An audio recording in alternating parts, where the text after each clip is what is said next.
Hey everybody, DeadHatz here. Just real quick before I start the video, I want to let y'all know that if I sound weird in this video, I just got over being sick, so if I sound congested, I am super sorry about that. Yeah, that's about it. Bye.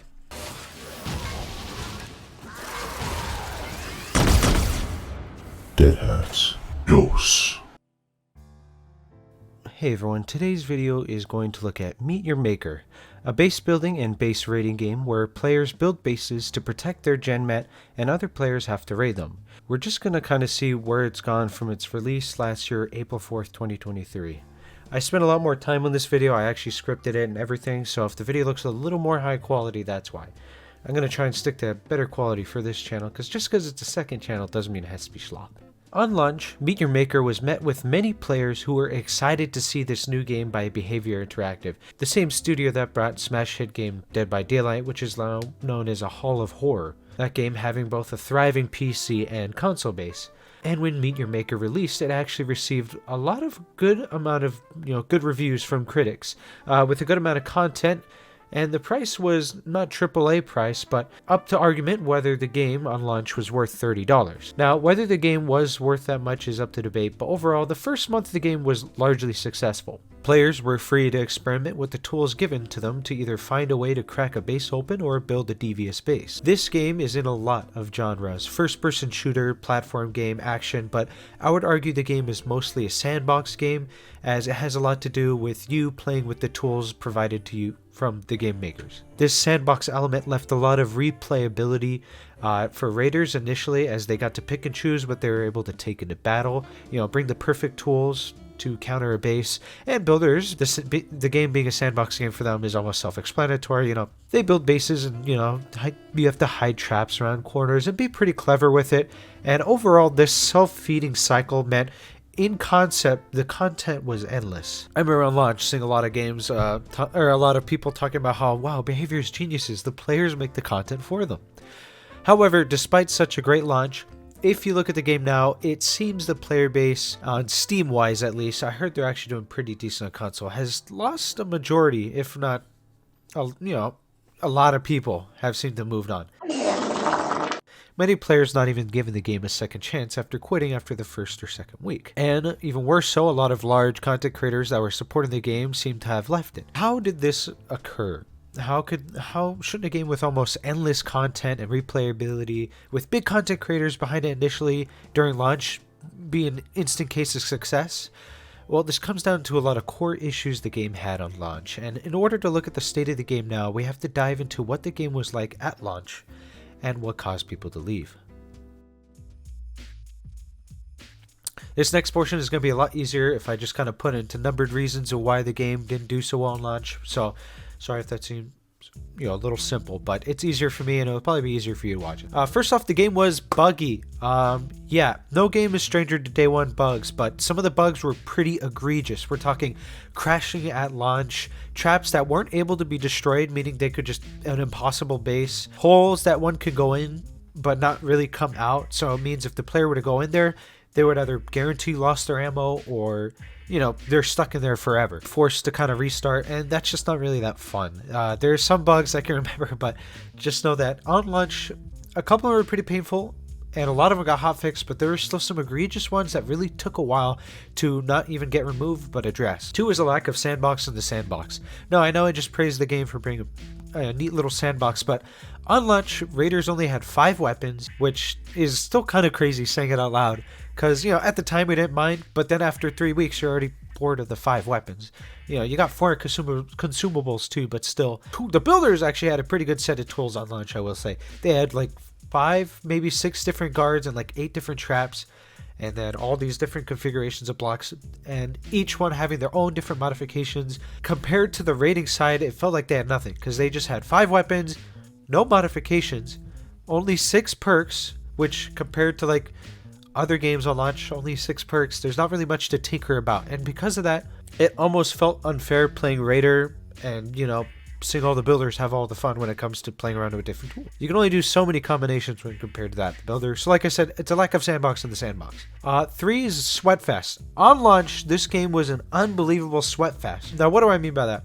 Obviously, a hardcore player base should not be alienated from a game. There's always going to be some kind of hardcore person and they should never be alienated just for liking to take the game a little more seriously than others.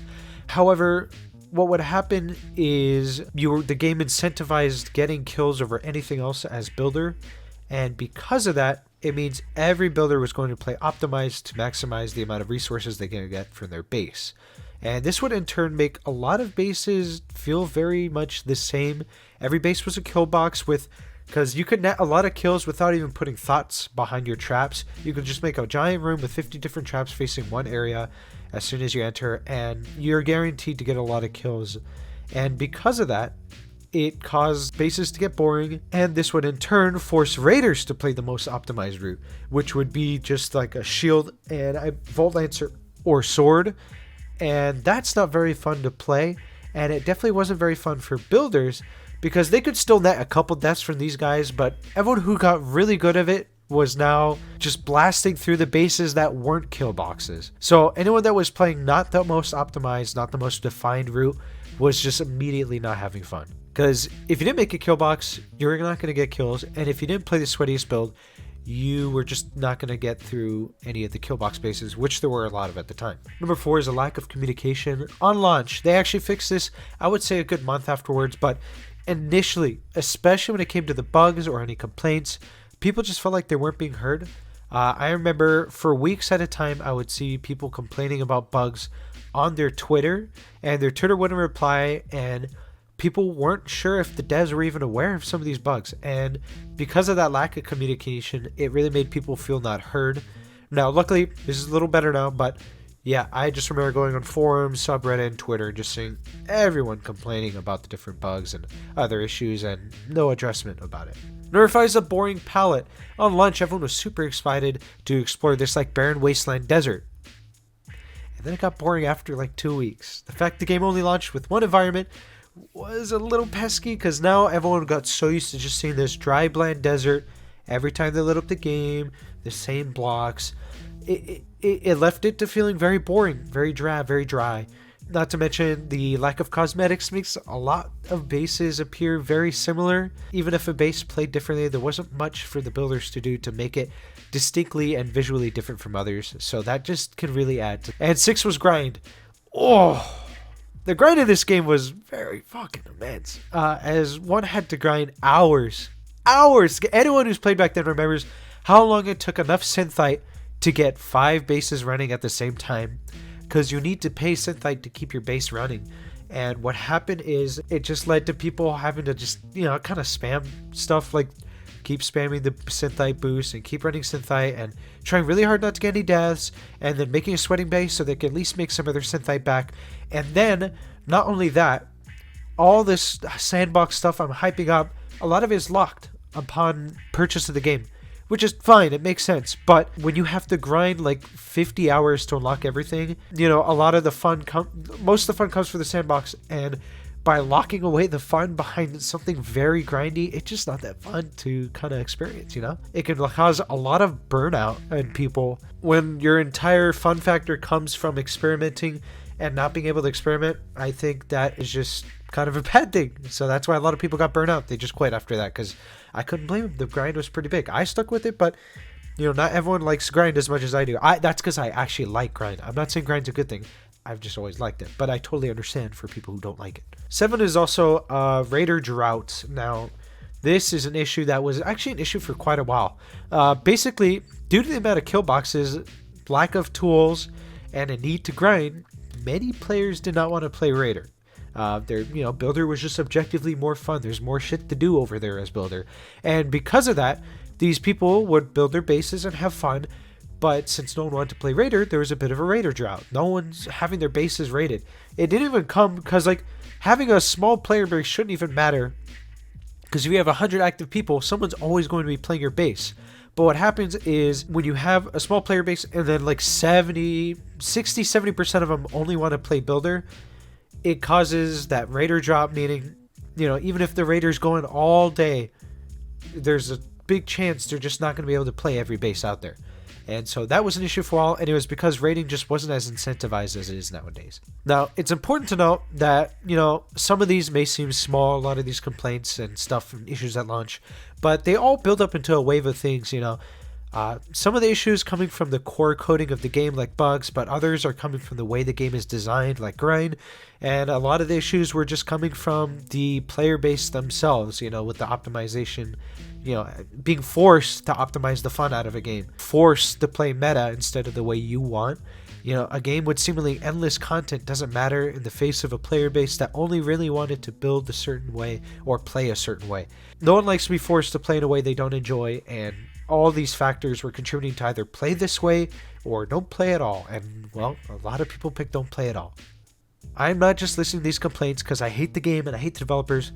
I like the game, and the developers have been really good. Let's look at, some of the changes that I've made to make it to what it is today in 2024.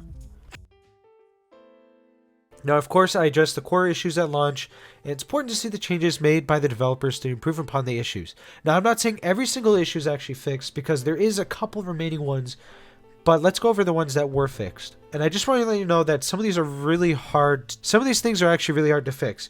It can be kind of easy to code a bug out, and kind of fix that. It can be easy to change the way the game is run, but changing the ways players play a game is actually quite difficult. It's very hard to shift the way players play, as you don't want to make someone feel bad for playing a certain way, as since this is a sandbox game, you want to make sure every gameplay style is viable in some certain way. Obviously, everything has their counter. Some traps just counter some weapons and vice versa. But you don't want to alienate anyone. You don't want to outright ban a playstyle, because then boom, you lost another player. I'm getting on a tangent now. Let's go ahead and look at some of the changes made to fix these problems. Number one, the pallet fixes. This is probably the smallest thing, but for me it's huge, okay? On launch, the game had the desert with no decals and no props, at least in comparison. And since then, there have been 3 new environments or backgrounds. They have a dry sea floor that's, well, it's not dry, it's still swampish, an icy mountain, and radiated toxic battleground. These aren't their official names, I just can't remember the real name of them right now. And they all came with their own unique blocks and unique props and unique decals, and you can even pay $3 to get even more. And because of that, I've seen a lot of new builds. I've seen people build docks, laboratories, sewers, along with other creative uses of the new decals and blocks. And you think this wouldn't matter, but for me, just seeing a well-crafted base that not only functions great but looks great puts a much needed variety in the game. It made bases that even if they play the same, it doesn't feel the same because they look different. 2, they actually fixed the raider drought and the lack of tools for raiders. You see, on launch, it seems builders received most of the love as they had the most tools to work with. Thanks to a couple updates like expeditions, raiding is now nicer than ever. It's very incentivized, and it is fun again to play raider. Even though I always played raider. It's only worth more loot than it was initially, but because of the addition of enhancements, the raiders now have a ton of different combinations that they can play with. Builders have their mods for every trap. So not only did they have more traps, they had modifications for each one. Enhancements feel a little bit like modifications for raider. You can, it can be little things as far as making your grappling hook a little longer, or it can literally turn a crossbow into a missile launcher that explodes on contact with cluster shot. It's a little broken, but it exists and it's fun. It is broken but fun. So because of that, people want to play raider. And because of the new level selection screen not being just, I don't know, here's a list, pick one, and now it's an actual map, and you can see what rewards you get by rating. Not only is it more fun, it's a lot more incentivized and appetizing than it was previously. And because of the reward track, even as builder, if you want some of these decals, you have to play raider. And, see how fun it actually is. And not only that, 2 new weapons are in the game, and 2 new suits, and because we have 2 new suits, we also have 6 more perks, which now doubles what we had on launch, which I still would like more. Better than nothing. And my favorite weapon in the game, the demolition cannon, was added, which I can't complain. That's my favorite thing in the whole game. 3 is an increase in communication. Devs are now way more responsive than ever. They're actually addressing a lot of the issues on Twitter, or they're at least give people a heads up hey, we're aware of this. They gave us a website where we can actually upload issues so we know we're being heard. And best of all, they're actually going to some streamers and watching their streams and commenting while they play, and answering questions too while they're playing, which is really cool. I've actually had them pop in one of my streams once. It was really nice to see. So now more than ever, we know we're being heard, and we know that problems are being addressed. I no longer feel like I'm shouting into the void when there's an issue with the game. 4 is the removal of grind, and I think this is honestly like the biggest change. Like, the player base has gone up slowly over time. It's not big, but it's not small anymore. Oh my god, that was a horrible voice crack. But it's not small anymore, and I think the biggest thing about that was because they removed grind. The devs decided to remove that the wall between you and fun probably shouldn't exist, and now because of that, players are picking to have fun, which means we're actually seeing less kill boxes and less, meta slave raiders because of the fact that they removed the grind, because now people can actually experiment. It also made them go down because maximizing resources was no longer an important thing in the game. You will get a lot of resources just by playing the game now. Instead of sweating your butt off. So obviously people are going to pick the more fun way to play, which is great. If you want to play sweaty, you still can. And if you don't have to anymore. Number 5 was needed nerfs and buffs. There was a couple overpowered and underpowered things. I can't really think of too many cases of something getting buffed that needed a buff. I believe corrosive cubes got a little buff, and so did demolition cannon, but nerfs were kind of what was needed most. The plasma cannon was one of the biggest components in kill boxes, as they bully players into moving into risky situations, and if given the right modifications, they can make moving through a base unbearably slow, as they would shoot these plasma balls that make gas, and you would have to wait like 5 full seconds before you can move forward, and then you have to rinse and repeat that without dying, or else you have to go start from the beginning. And that's not fun. That's not fun at all. No one likes to sit there for 5 seconds every 10 seconds. But since then, the Plasma Sentinel has received a large amount of nerfs, but nothing making it crippled. All they did is increase the cost and make the gas last less time, and made the radius a little smaller, since that was the most broken mod. And because of that, they still remain having their place in the sandbox. It's just now you'll have to think a lot more carefully about where you place them than just spamming an entire wall or ceiling with them. So they didn't actually remove it from the sandbox as much as they did just make people aware they have to think about it more instead of mindlessly placing it, which is great. They did the same thing with incinerators. Instead of making a wall that forces you to wait 4 seconds every time you activate it, they get a little bit of leeway, a wiggle time to move past it, or to get away from it, or destroy it. Which the incinerator's purpose isn't really to kill you upon launch. Its purpose is to kill you if you run into it. That is where it's most utilized in the sandbox, in my opinion. And it still serves that purpose. It didn't get rid of its purpose. It just now will kill you instantaneously because there wasn't really the trap for that. And that is pretty good, I think. And then, of course, the shield. It did get nerfed. Now, I'm sure anyone who's played Meet Your Maker has probably seen the DeadHatz video where he talked about Meet Your Maker and how he thinks it's in a bad spot. One thing he complained about, which, before I say this, I love DeadHatz. I've been watching him for years. He's the reason I'm good at killer, in my opinion. But I think he was wrong here, and I don't think it was malicious. I think it was out of ignorance. He complained that when the Nautilus suit was added, all his perks increased defensive weapons, which means he's like, now the shield is even stronger. What the heck is this? It should have been nerfed, which he's right. But what he neglected to mention was, during its heyday, during launch, the shield was quite broken. But with the addition of these perks, the shield was nerfed heavily. All the perks really do is make the shield what it was before these nerfs, meaning that if you want to play sweaty and optimized, you just kind of have to build your perks around it, so you're not really having as much fun. So the shield isn't more broken than it's ever been. It's worse, and if you want it to be as good as it was, you have to put your build around it, which is, I think, a fair nerf to the situation. I don't think DeadHatz knew that when he made that critique. Hopefully he sees this. Hi, DeadHatz. Sorry, I'm not mean. I'm not saying this to be mean to you, but it's just a matter of, if you want to play sweaty, you can be sweaty, and anyone who is forced to use it, it's not that fun, so it decentivizes it, basically. It makes you have a little less fun for playing that playstyle, but if you're choosing to play that playstyle anyways, you're probably having fun because you like that playstyle now. All these changes together made it so people were not forced to make kill boxes or to go the sweaty raider route. And now players could have their cake and eat it too, If you want to play optimally, you can still do that. And if you don't, you're not forced to play optimally. You can play to have fun. But this point's going on forever. Let's go on to the next bullet. 6 is the last one. It's going to be bug fixes and quality of life. Bug fixes are self-explanatory. Obviously, any bugs and glaring issues in the game have all been fixed, which is always nice. They got, of course they pop up every now and then, but they're actually been quicker to fix it.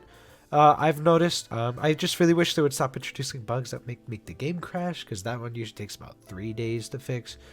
And it's mostly been a console issue anyways. I think what really shines is the quality of life improvements. They've removed the leaving base penalty. So back in the day, if you quit a base, you would actually get penalized on your rank. You used to be able to actually get minus points.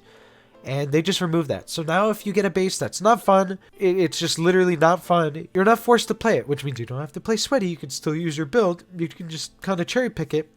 And this decentivized making mindless kill boxes. If you're making a less quality or lazy base, you're now at risk of having someone just not play your base, which is pretty nice, I think. No one wants to play low effort bases. And because of that, I would say it greatly increased the quality of the maps played, since now builders have to make a base, playable and not just boring schlop if they wanted resources and XP from having players raid them. Another quality of life change was the increase in accolade worth. Originally, the only real way to prestige your bases was by getting a lot of kills, which incentivizes kill boxes and boring base layouts and samey base layouts. But now accolades are just as important than kills. So basically, it decentivized kill boxes. Not only did they get less players, because now players could skip them, but anyone that did play them probably wouldn't give them that many accolades, because I doubt kill boxes are anything but brutal. They're not really fun, ingenious, and usually not artistic. And finally, a huge quality of life change that I think people don't realize is bigger than it was is the removal of being able to get negative rank. Basically, by dying a lot or by leaving a base, you used to be able to get negative rank. You were actually able to D rank, and by getting to platinum rank, you unlock a lot of limited time stuff that is very sought after. And because people wanted it, they had to play very optimally and sweaty and not fun in order to achieve those, sought after decals. No one likes being fun to play in a playstyle they don't want to play. Since you're no longer able to D rank, now you just need game time to get there. You can get there just by playing the game, by running 2 swords if you wanted to. You'll probably die a lot, but if you want to do that, you can do that now and still get to platinum rank, which I think was a good change. It meant any players could now get the prize just by putting in hours and therefore playing other people's bases and building bases. So just by playing the game, you can get to platinum. Rather than sweating double the amount of hours to get the same result, because, back then you could D-rank. So I think that was a pretty big change. Meet Your Maker now has fixed many of the issues and is in a much more fun and playable state than compared to on launch. Sure, some bugs still come up, but usually aren't that game-breaking, and if they are, they're usually quickly removed after the team addresses them. The builders and raiders are less incentivized to play in an unfun way, so now you can actually play the way you want, the way that is fun for you. It also means the player base is now playing in a fun manner. I think we're out of the age of a sweat fest and in the age of fun. Everyone is prioritizing fun now. Builders are working hard to make bases that could be, featured in the pantheon of builders, which is this thing the devs started, where they highlight their 5 top bases of, I think, the month, or every 2 weeks or a week.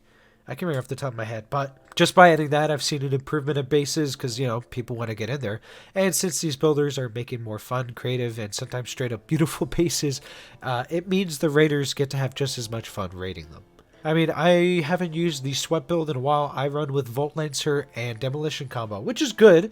It gives me far range and AoE deadliness, but it's not the most optimal way to play at all, but that's fine. I don't have to play like that anymore. Builders will actively build challenging and beautiful bases, and they actually get to go to streams and have streamers play their build. So if you want to see someone play your build, just go to a streamer and boom, now you get your base played. I think what I'm trying to highlight now is Meet Your Maker has turned into an unfun to play sweatfest where you're kind of forced to play a certain way, in a way now that is fun maxing. Everyone gets to kind of play how they want to play, and there's little mini sub communities inside the community. By the way, Meet Your Maker community is amazing, and if you want to join the Discord, there is a Meet Your Maker Discord. It's unofficial, but it's pretty good. In there, they host events for build contests. They host events for I remember one time I saw a speedrunning contest where people trying to get the quickest time on the same base. They're having challenges where someone builds an impossible base and people try and beat that. I'm just saying, there's a lot of fun out there, and I think the focus on the social tab has really helped the game out a lot. In my opinion, if there was one issue still with the game, I think we need more, toys in the sandbox. Sure, the devs have added a lot, but I want even more content in the game. More guns, more suits, more perks, more guards, more blocks to place. Like, it's been like almost a year and we still don't have like an inner corner block for inside of buildings, which is kind of crazy if you ask me. And as for those of you who've never heard the game ago, give it a shot. I think it's worth your time.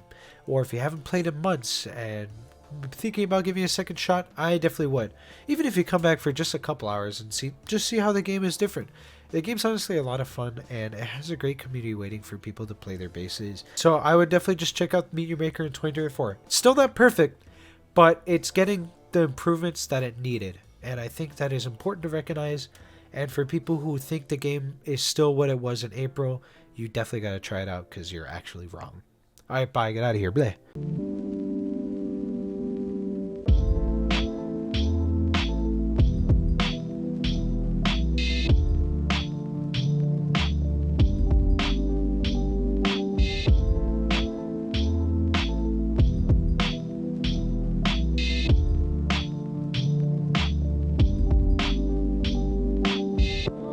Subscribe to DeadHatz or you'll die tomorrow.